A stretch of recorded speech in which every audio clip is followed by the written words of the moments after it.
Hey everyone, and welcome back to another video. Today, this is the second part of reviewing Girl Defined's first book, which is called Girl Defined: God's Radical Design for Beauty, Femininity, and Identity.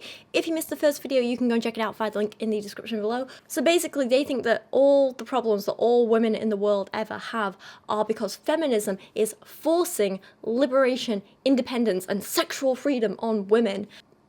It's such a...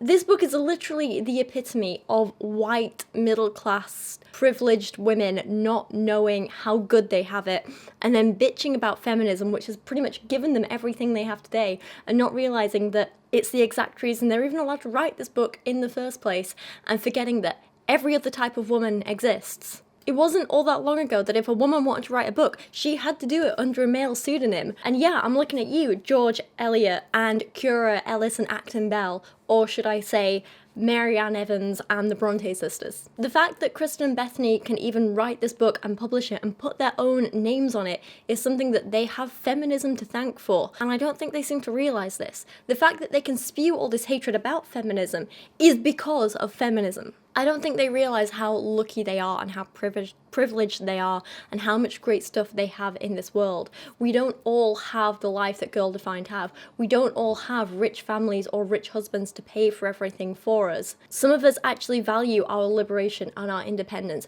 because it allows us to, survive, to live, to keep a roof over our heads, to feed ourselves. Plus, plenty of us actually like being able to work for our money instead of being sold off like property to whichever rich husband our daddies thought was most suitable. Anyway, with that rant out of the way, let's dive into the book. Part 2, which we're going to be looking at today, is called Getting Back to God's Design, and we're starting with Chapter 4, titled Goodbye Modelling, Hello New Direction, and they start by talking more about their modelling journey, which they discussed a little bit in Part 1 of the book as well. If you remember, Kristen was approached by a recruiter or should I say a recruiter, in a shopping centre who was almost definitely a child predator. Literally, they wanted kids to go live with them on a big farm in the middle of nowhere, a big house in the middle of nowhere. It was creepy, basically. Meanwhile, Bethany was going to visit other recruiters saying, I want to be a model, hire me. And that was kind of where we ended Chapter 1 in their modelling journey, Part 1. You know what I'm trying to say, words are hard today. Kristen writes, the agency prided itself on being family friendly and anti-nudity. I was absolutely thrilled. I immediately went back to Jessica's office to sign a 1-year contract. To top things off, I also signed a written agreement saying I would never be forced to do a job or wear something I wasn't comfortable with. Score! This was looking like a dream come true. Things seemed to be going pretty well until about halfway through the year. Jessica began sending me jobs that crossed the line into my personal boundaries. She would say things like, you'll never become something big unless you take every job you can get. As time went on, the pressure increased. I could sense that unless I was going to compromise my standards, I would not be welcomed long term. I started to dread the phone calls and emails. I knew I was being pressured and I didn't like it. I knew they weren't interested in having me on as a deadweight. They wanted me to make their agency's name known, and they needed their models to help them accomplish that. Success in the modelling industry is based on how high one can climb the modelling ladder. I was no longer interested in climbing any higher. I knew I'd have to compromise. I knew that every time I lowered the bar, I would feel pressure to lower it again. I knew that I would become completely obsessed with my outward appearance. I knew drugs, alcohol, and eating disorders were rampant in the modelling world. I knew I would eventually have to move, and by default, the other models would become my family. My romantic dreams of modelling were coming head to head with reality. I chose to quit after my 1-year contract ended, and instead focus my attention in a new direction. So that's an abridged version of a lot of this chapter. We learn that modelling isn't everything that Kristen thought it was going to be, and I actually think this is quite a good story for young girls in some ways, because it does teach them a lot of kind of important values and lessons. For example, you learn that seemingly glamorous jobs aren't always as glamorous as they seem on the surface. They still require a hell of a lot of hard work and dedication and commitment. Young people also learn that modelling and other creative jobs are ultimately still a business, and while it might be nice to go into something creative, you still have to think about the money and your customers and what they want and how to make it viable and how to make a living off something arty. And it's a little bit cynical to think that way, but it's also practical. And it's important. And the third lesson is one that I'm a little in two minds about, because on the one hand, it could be a good lesson teaching kids, teenagers, whoever, that if your job is asking you to compromise on your moral values, you can always quit. But that seems like a kind of naive and again privileged view, because not everyone can do that. not everyone can afford to put their morals above their income. In an ideal world, you shouldn't have to compromise for just a job. You shouldn't have to do things you're uncomfortable with, but you don't always get that choice in the real world when you have bills to pay and you need a job to survive and keep a roof over your head. Kristen's choice to just quit a job because it wasn't everything she wanted is something that only the most privileged and lucky people can afford to do. I have only been able to do that once in my life with one job, and I am so grateful I was able to quit when I could, and that was only because I had Dan supporting me at the time. I'd never had that before, and I've never had it since. Before then, if I didn't like my job, I just had to suck it up and put up with it and get on with it until I could find another one or I had enough savings to get me by for a little bit. I've cleaned puke off tables at 4 a.m. on Christmas Eve. I've dealt with horrible bosses. I've cried in the loos of so many officers I can barely count. The reality is, sometimes you do have to compromise and put up with these crappy things. And ideally you wouldn't have to, but we don't always live in an ideal world, do we? So, I don't know. And it's okay to say that we're struggling and we need help, but a lot of us, that's all we can do. We can just say it. Not all of us can act on it. When you're like Kristen and you're just playing at being an adult rather than actually being one, it's easy to just say, oh, well, since my family financially supported me anyway, this isn't everything I wanted it to be in my head, and therefore I'm just going to quit. And it's easy to say that and then take the moral high ground and look down on other people who still have to keep working. It's easy when you're in that privileged position, but not everyone can do that. Not everyone has that option. And again, it comes back to this typical white middle class privilege that's like, well, I don't need feminism, because they don't live in the real world. They don't see a lot of the struggles. They don't see the freedom that feminism actually gives the majority of people. This view that Kristen and Bethany and so many like them have, classically Abby, is another example. This viewpoint that they have is so narrow-minded, and they forget that the majority of people live in a very different world to them, where we don't have the same privileges and opportunities and money just handed to us. We don't have people looking after us. I actually get it a lot in the comments of, it was mostly earlier in my YouTube career, a lot of especially men would be like, well, clearly you're just taking your daddy's money. Clearly you're just taking so-and-so's money. And I'm like, no one's ever given me money. Like, that one time Dan supported me for a couple of months after I quit my job, and then we were back to splitting things again. And that was it. The one time in 28 years. Other than that, I've been working since I was 14. My family don't have money. My mum, up until she retired, worked in a supermarket, and it was one income in my family growing up, and that was it. My family don't have money to give me. I don't have some rich guy giving me money. I've had to work for everything I have, and everything I'm ever gonna have, I work for it myself. And I feel empowered by that, because yes, it's hard work, but that's just part of being an adult, and it's what everyone has to do.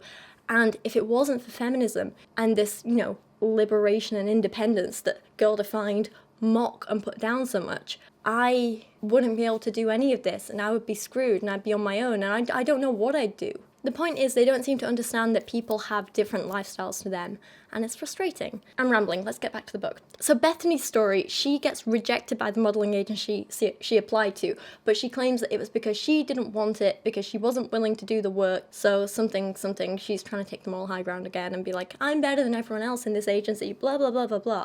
Like I said in the last video, there are a lot of issues in the modelling industry, and it can be incredibly toxic and predatory, and those are issues that are worth criticising and talking about and looking at. I'm not the person to do that because I know nothing about modelling, but to use this as an example and say, see, modelling bad, so feminism is bad, when in reality most issues in the modelling industry are probably things that feminism as a whole is trying to fight against and combat, is just very bizarre and again kind of narrow-minded. They have this agenda and they're twisting their experiences to kind of fit in with this agenda rather than letting life inform their opinions. Does that make sense? So at this point, when Kristen has quit modelling and Bethany's been rejected from it, they start thinking, what are we going to do with our life? And because they have this family support and their money, they can just take their time. They can think about this. They can just toddle along, unlike most people who have to make decisions and just try things out and go for it.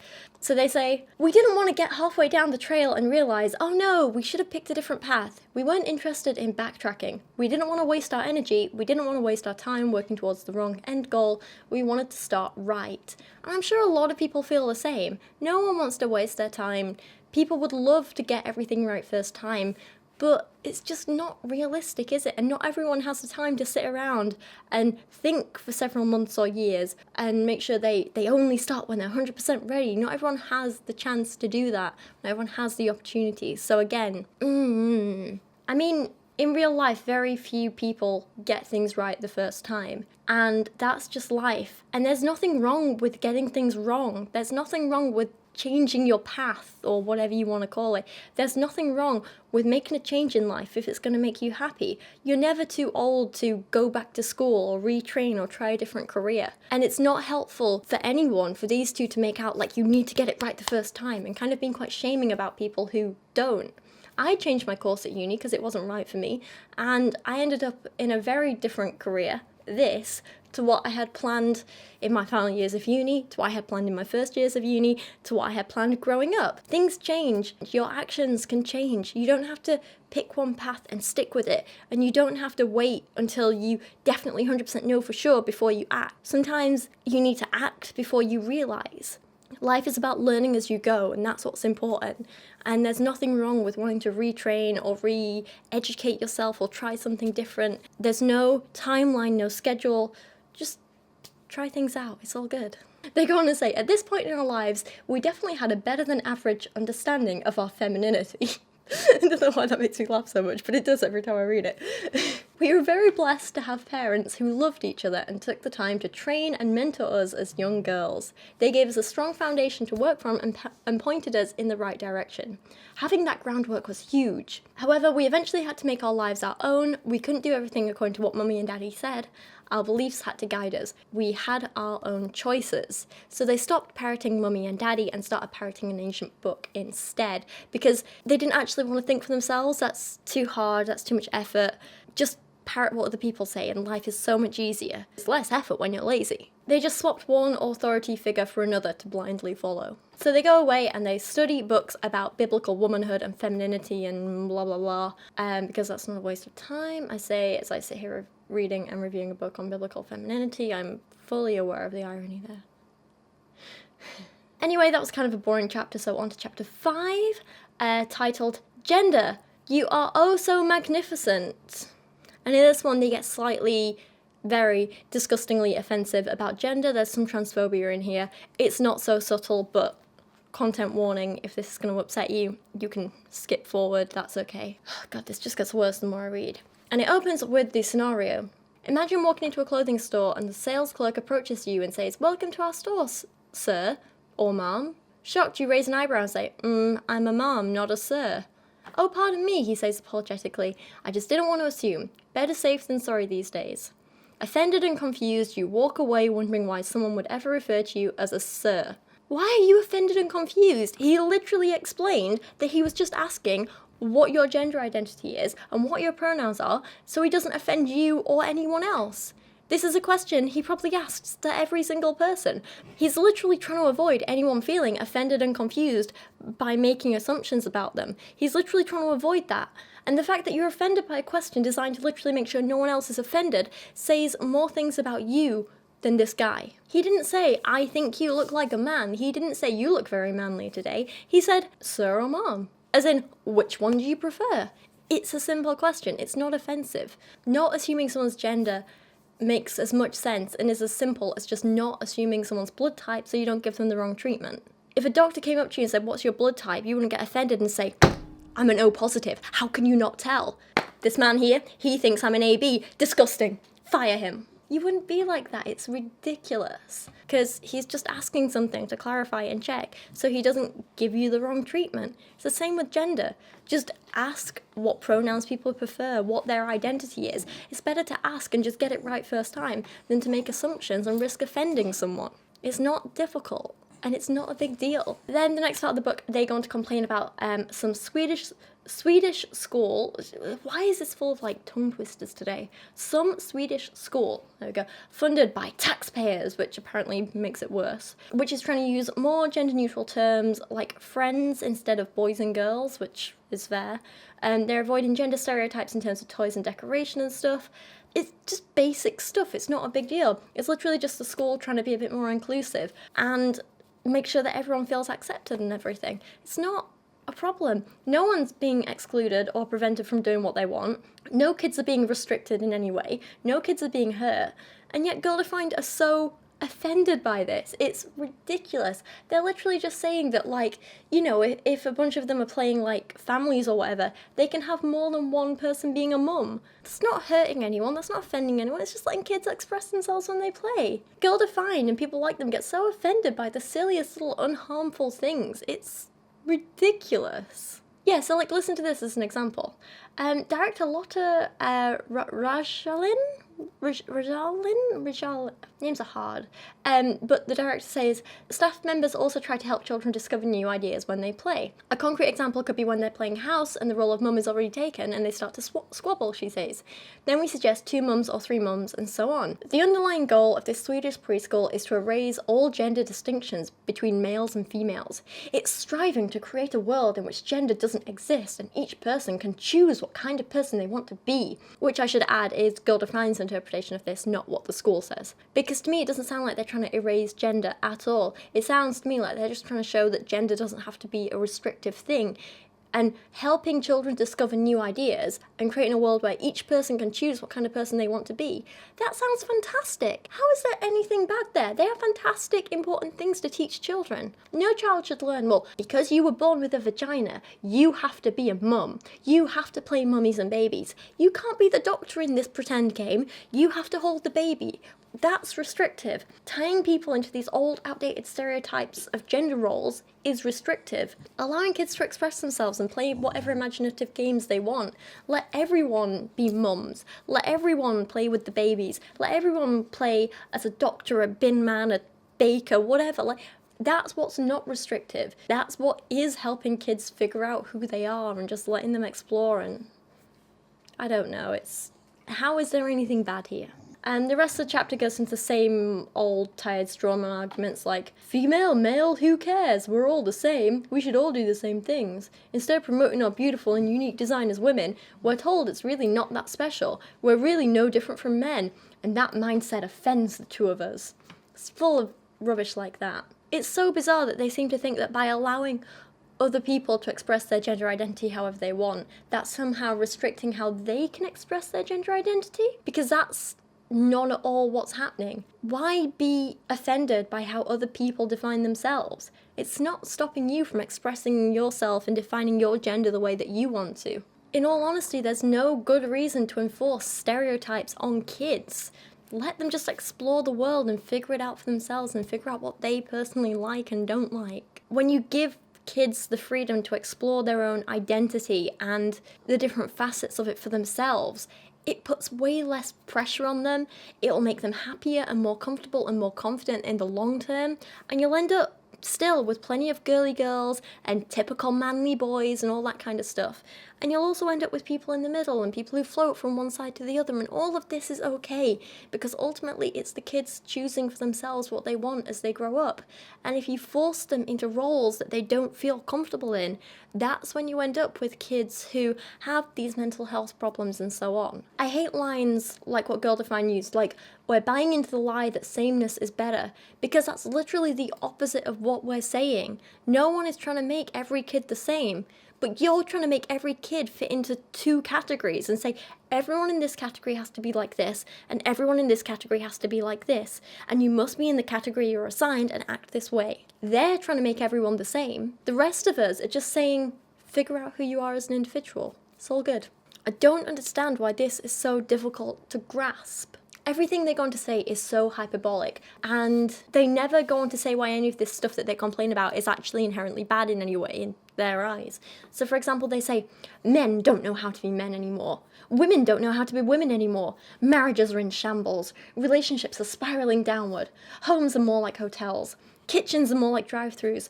The family unit is being destroyed from the inside out. So this is clearly what you think is happening, but why is this bad? Why should every person born with a penis be your idea of manly? Why will, 3 and a bit billion people being all manly and blah, blah, blah, why will this make them happy? Why will this make every single one of them happy and content and whatever? Why, if a person with a penis isn't your idea of manly, is this a bad thing? I need this explaining to me because I don't see any reason why this is bad. And same question for people born with vaginas. Let's look at the next one about marriages in shambles. Talk to me more about this. Don't just assume, well, clearly it's what it says on the tin. Marriages in shambles is bad. Why? I need more details on this. Yes, it's easy to look at this on the surface and say, well, you know, bad relationships make people unhappy. Yes, absolutely true. But they never just say relationships are unhappy. They say marriages are in shambles. Does that mean you're angry about, for example, divorce rates or people breaking up? Because I think it's better long term for unhappy couples to break up and move on and be happy by themselves or find other people than to stay in unhappy, unhealthy relationships. Like, it's not as simple as marriage good, single bad, marriage good, divorce bad. It's not true at all, because again, it comes down to the individuals. Some people might be happier single. Some people might be happier after breaking up a bad relationship. Some people might be really happy in a really good functional marriage. Some people might be really unhappy in a dysfunctional marriage. It's not just single bad, married good, divorce bad. There's a lot more facets to it. It's a lot more complex. And what about all the people in happy and functional relationships and marriages that don't fit your narrow view of what marriage should be? They're not in shambles, but are they good because they're functional and they're making people happy? Or are they bad because they're not fitting your view? See, like, Girl Defined just ignore all these important little bits. They have this one view of what they want their lives to be like, and they assume that everyone else needs that exact same thing too, and it's ridiculous. Like, can you imagine if I wrote an entire book, like Girl Defined, or like 4 books, or whatever they're on now, where I told everyone that because I don't want kids, and here are the reasons that I don't want kids, therefore no one should ever have kids ever, and if you do, you're going to hell. Can you imagine if I did that? Because that would be ridiculous. And then they just fall back into the old lines of, you know, pray to God, do what the Bible says, follow old biblical gender roles and no others, blah, blah, blah. And then, of course, they tell the Genesis story to be like, you know, this fictional mythology told us that they're a man and woman, and therefore we need to stick to it because blah, blah, blah, blah, blah, blah, blah, whatever. It's old stuff. We've been through this all in old videos and everything, and ugh, boring. And then we finally get to the question that I have been waiting for them to ask or answer. So why are gender distinctions so important, and why does it matter to us today? And they don't really give us a real answer. Instead, we get this stupid story about dance lessons and how they were awful until Kristen submitted to her husband and let him lead her. It's such a ridiculous analogy that just doesn't work for life at all. It's like, cool story, but it doesn't work in this case, because in reality, any 2 people can dance together and anyone can lead. It's all good. It doesn't have to be the man leading and the woman following. That's just what's happened traditionally in one or a couple of styles of dance. Just because it was tradition, that doesn't mean it's what we have to do today and it's what we have to follow. Yes, in some dances you need a leader and a follower for it to flow properly and to all be good. But that's not true of every dance style, and not everyone wants to do every dance style. Not everyone wants a man-woman partnership. Not everyone wants the man to lead. There's just lots of things. It's just a very narrow analogy that doesn't really work, and it doesn't give a real answer to why gender distinctions are important.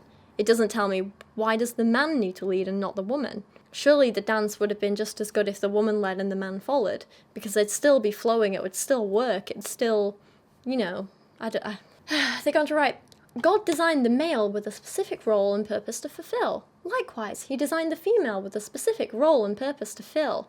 When the male and female function according to God's design, the dance works. When they don't, the experience blunders and confusion. It's all old stuff that we've heard before that's just ridiculous.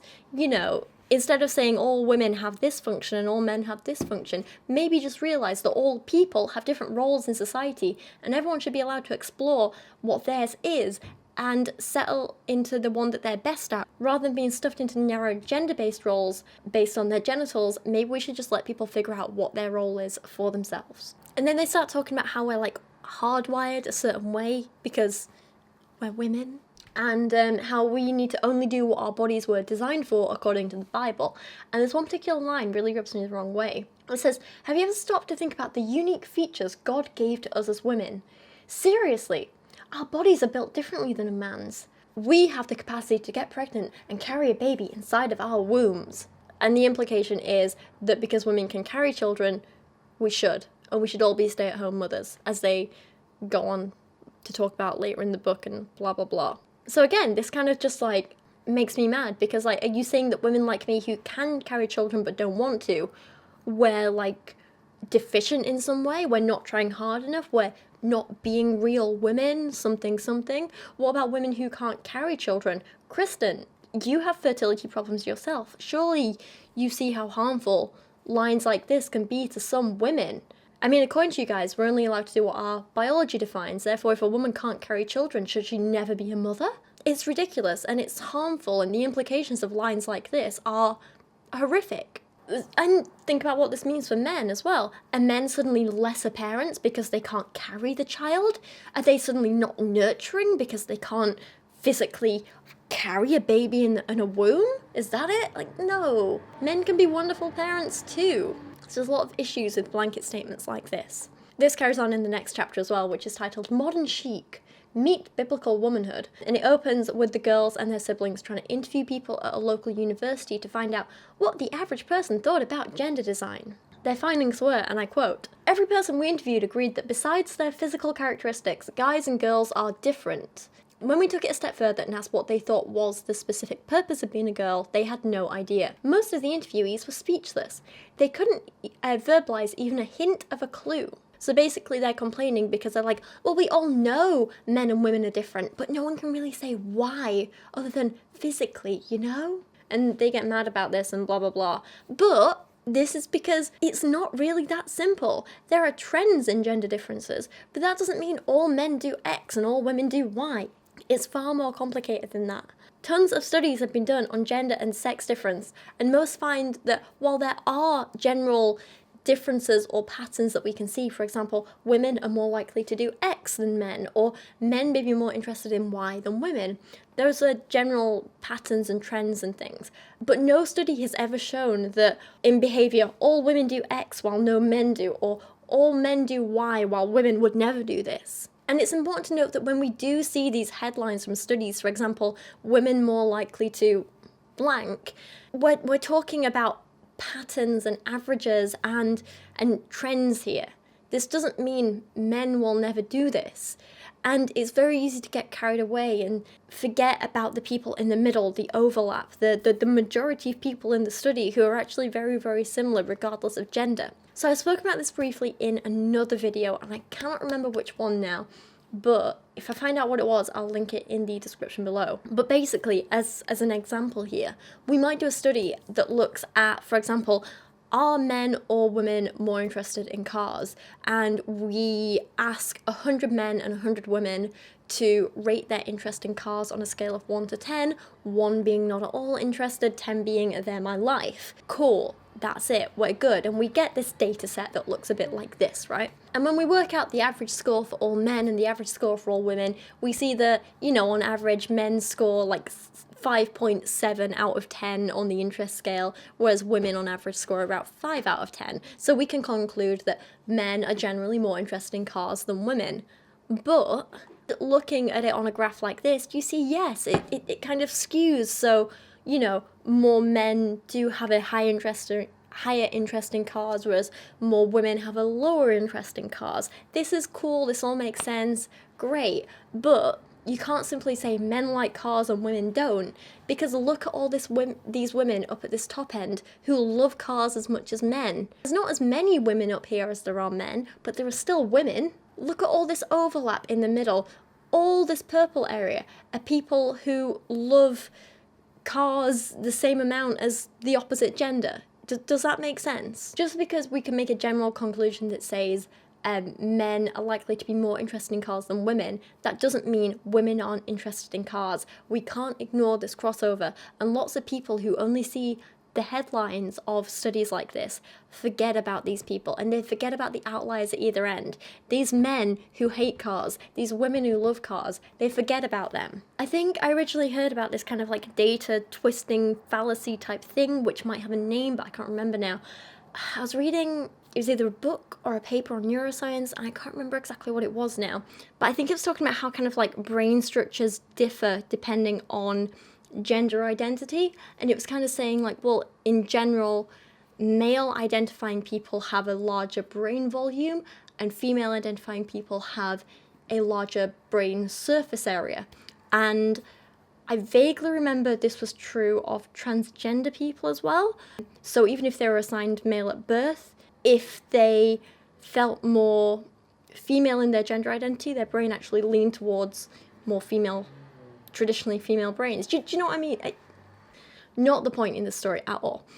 The point was, they were saying, well, okay, so these are the trends. Women are more likely to have this, men are more likely to have this, but we're just kind of talking about outliers and trends and patterns and skews to the data here.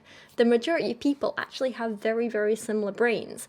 And they were saying how what we tend to forget when we see these big headlines of men are more likely to this and women are more likely to this is how most of the time male and female brains are more similar than they are different. There are more similarities between different genders' brains than there are differences. And that's what we need to spend more time remembering. It's not like there's some big agenda to just erase gender and blah, blah, blah.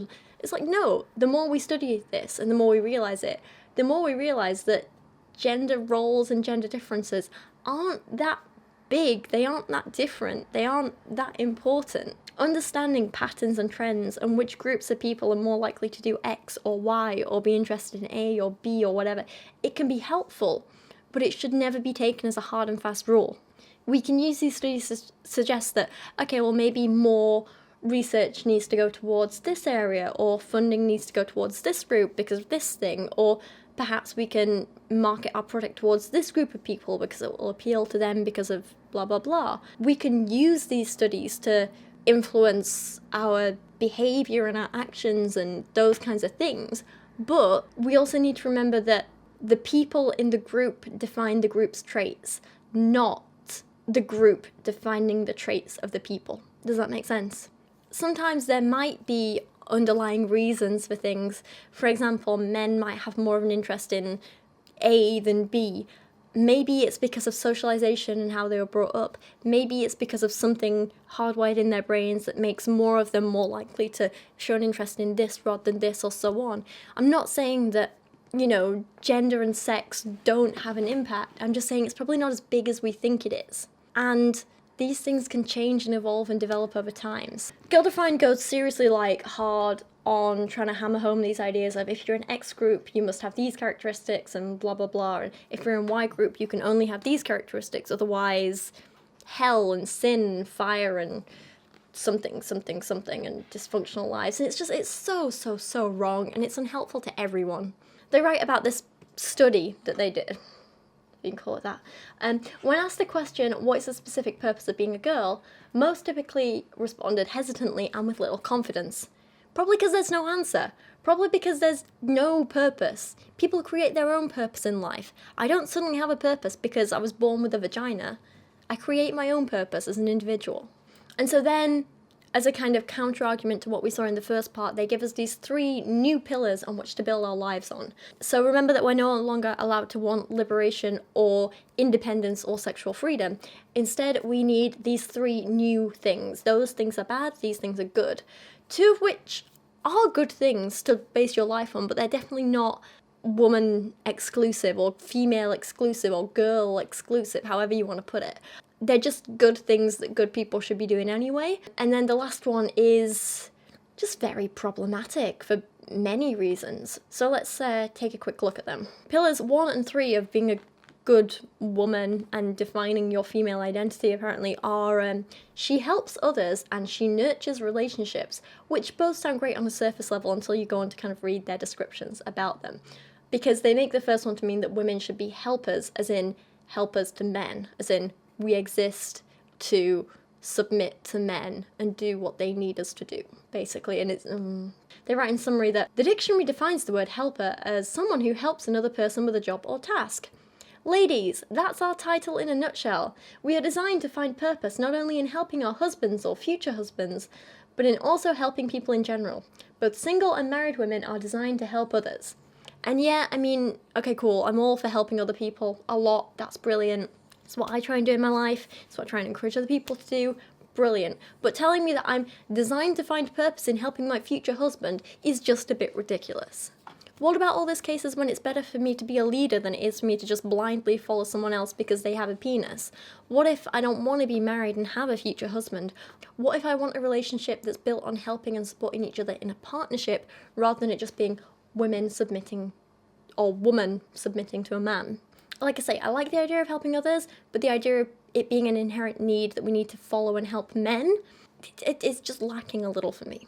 They go on about how, like, oh, well, it's not that, like, helper is a lesser role, it's just a different role. And they go on and on about this a lot, but it's still subservient and it's still, you know, implying that women shouldn't ever be the leaders and blah, blah, blah. And, like, screw it. Just live your life fulfilling whatever role you need to fill at the time, whether that's leader, helper, follower, teacher, parent, partner, whatever. Don't just feel stuck in one subservient role because Girl Defined tell you should be. Not to mention that all their ideas absolutely fall apart when it comes to same-sex couples and non-binary partners, but clearly Girl Defined don't care about those people, and they think their lifestyles are just wrong and sinful and blah blah blah, as we've spoken about in many other videos. Pillar 3 sounds great on the surface too, which is nurturing relationships. Awesome, I'm all for that again, but I'm pretty sure that's something that everyone can do. It's not just a woman thing, and it's something that we should be encouraging men to do as well. What's problematic are lines like, God chose women to be highly relational beings. The fact that we were created for someone helps us understand our inner desire to connect in a deep and meaningful way, as in we were created apparently for a husband. And so that helps us understand our inner desire to connect in a deep and meaningful way. They go on, it's part of who we are. It's hardwired inside us. We can't change the aspect of our womanhood. We were created to find satisfaction in deep, meaningful, God-honoring relationships. And then they go on and on like this for a whole few pages. And so I just guess that autistic women who struggle to communicate or socialize effectively, we're just not real women. Is that it? Just not doing something right. We're just failing as women. What about psychopaths and sociopaths who, again, interact with people and build relationships in very, very different ways? Are they not real women?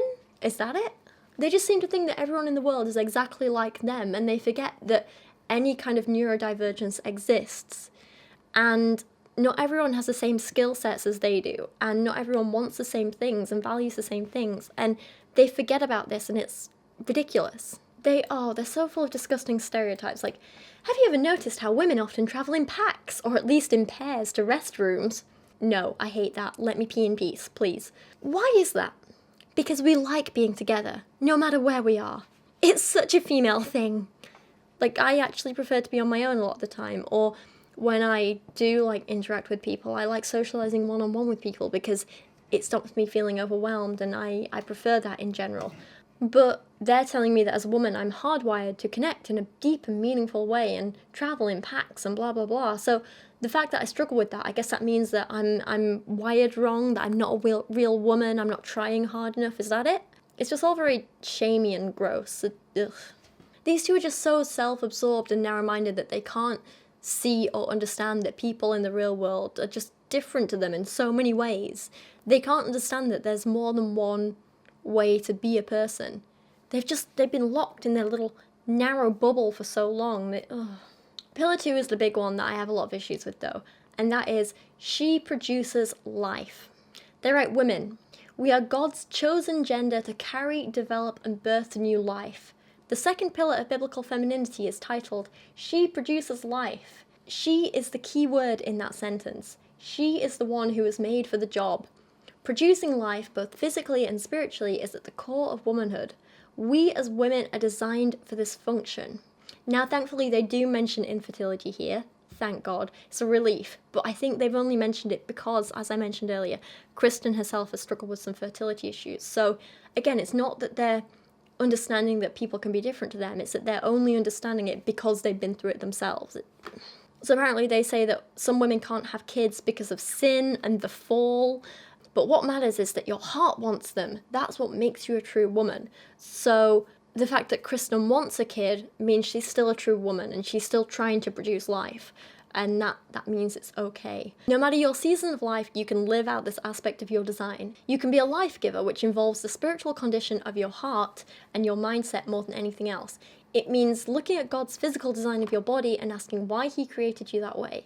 It's your heart that says, I am willing to produce life in the most helpful and appropriate way for this season of my life. So clearly, as someone who in my heart does not say, I am willing to produce life, because I never, ever, ever want to produce life, I guess I'm not a real woman. Is that it? Because I'm pretty comfortable in my femininity and my gender and everything, but you saying I'm not a real woman, is that it? And then the next chapter just features stories about their personal lives and how they and their friends are true biblical women and blah blah blah. And I have a lot of the same issues with the teachings in this chapter as I've already spoken about in the last two videos, but I don't really want to comment on it because I don't want to comment on their personal lives and how they choose to live their lives, because that's their business, that's up to them. I'm not going to criticize that personally. If that's what works for them, good. Let them carry on with it, you know? I did get a chuckle out of Kristen's line about how being a good wife means getting down on her knees every morning to pray. But with that, that's where I'm going to end this video. In the next one, we'll be jumping into part 3, which is called When It Comes to Beauty, True Love and Hard Work. But for now, let me know your thoughts on this video. This has been a weird one today, weirdly stressful to film. I had everything happening, camera batteries dying. I don't like this camera setup, I've decided. I love where I put the desk, I moved my furniture around in my flat. Love the new desk position, hate where I put the camera. That's going to be changing. Ooh, I don't know, it doesn't feel right. I feel a bit, yeah. I feel like I've been rushing through this video as well, so sorry about that. Hopefully I can fix it in editing and it won't be so bad, and we'll figure things out together. It's a work in progress, isn't it? Things don't have to be right first time, remember? We get better every time. We improve, we grow. Good stuff. We're gonna do this. But yeah, don't forget, if you like this video, don't forget to leave a like, leave a comment, subscribe if you're new here. That would be awesome. You can also follow me over on Instagram and Twitch. I do live streams over there. It's looking like I am going to have to rebuild my website from scratch, which is a whole nightmare. I've had so many tech issues, and Amazon, who do my web hosting, their support have been incredible, and we've been going backwards and forwards for months trying to figure things out, but there's all these like errors in different places and some kind of database corruption and then a MySQL error and all these other things, and just basically each thing is stopping me fixing the other thing, and it's just a big bundle of mess. And now I'm trying to do all this stuff with like exporting a backup of the old database, and it's just not going well, and everything's a mess, and I think I might just start again from scratch. So if you've been looking out for my website, that's coming along slowly. I'm sorry, and we'll be figuring things out soon. But I do have a new domain name as well, which is going to be racheloates.uk. Just so many issues with everything. Everything's stressful at the minute. Nothing's simple. Nothing's going well. That's why I'm going to end this here. Sorry, just thought I'd end on a rant. Thanks for watching today. I appreciate you guys a lot. I'll see you again soon. Bye.